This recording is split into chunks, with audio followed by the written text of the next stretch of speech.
bedroom anytime soon? Baka bet niyong gawin tong mas magical ang design nito? Pwede niyo subukan ng fairy frames na ituturo sa atin ni Mars L. Yes! Friends. Siyempre, pag mga gusto natin na pagandahin pa yung walls ng bedrooms natin, Oo. di ba? So, ito maganda yung napili ko. Siyempre, fairy.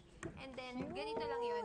So, para, siyempre, lahat ng mga fairies, Mga pakpak. yung mga pakpak nila, mga fancy wings nila. So, para magawa natin to, kailangan natin ng alambre. So, yung size ng alambre is 21.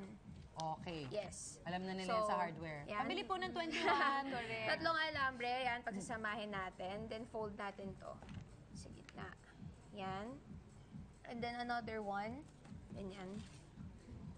Yan, ikot lang natin dito sa end na to. Oo. Yan.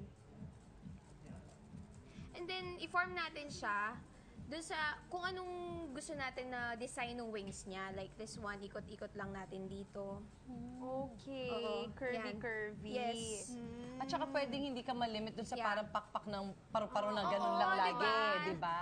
Kung anong gusto mo, magagawa mo talaga. Yan, try nyo. Magiging ganito na Try nyo siya. Mars. Yes. Ang cute. So, ito na yung finished product niya sa, fancy, sa mga fancy wings niya. Pwede natin siyang Kinulayan. ng gold. Siyempre, mas fancy, di ba?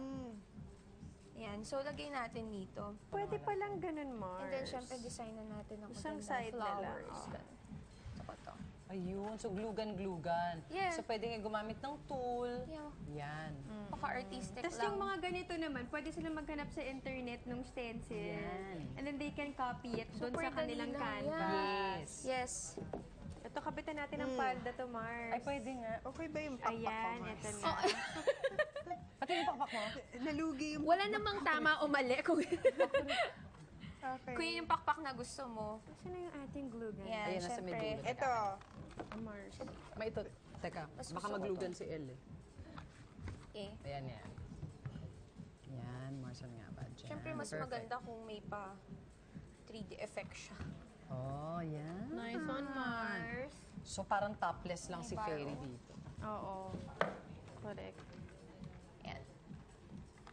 Yun. There you Kapitan go. natin ng mga... Yung ating...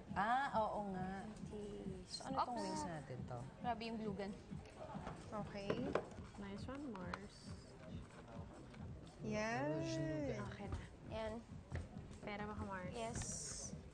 Oh, may Tutuloy mga pa siya pa... dito. Ano itong Mars part na to?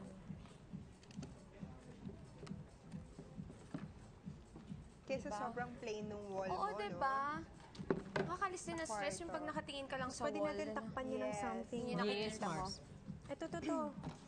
Ano? Yun. Ito po. Okay. Here. Ang cute din yan. Saan na yung kabila, Mars? Kabila ito. Tatakpan natin ng... Yan. Then form natin siya.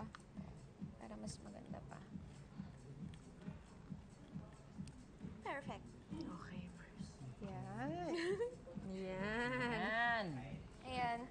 Then syempre, Ano para... to ah? Nice, ang ganda na na. And The syempre, fairy frames. para ma-hang natin siya. Kambal, can you please hold this? Para ma-hang lang. Oh, lovely. Ay, ito gagaya namin kayo yung Ayan. ribbon. Ito to paano lang. Ayan, gun talker. Ito. Ayan. Okay. Natatanggal. Hina pa yung ating ano. Yes.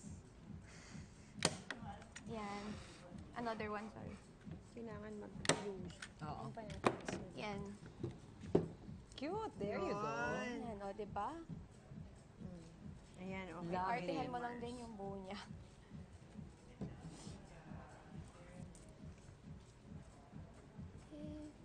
Okay.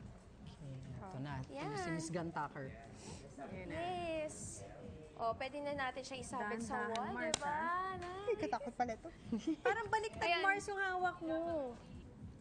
Takot na takot ako sa gun talker dahil. Parang baril talaga eh. Di ba, no? Kaya pala Mars? gun ang pangalan. Walang kawala yung daliri mo pag Yan. Yan. Tapos nun, tataliin natin to. Ayun. Gagayan natin si Kaya natin Elle. siyang isabit sa wall. Yay! Cutie-cutie lang. Cute! Yes. May idea na kayo papagawa niyo sa mga bagets niyo ngayong summer, di ba? Para busy Oo, sila. correct, Mars. Bilang alam mo na maraming Oh! time. Nice one, Mars L. Ka-enjoy yun, ah. Sobra.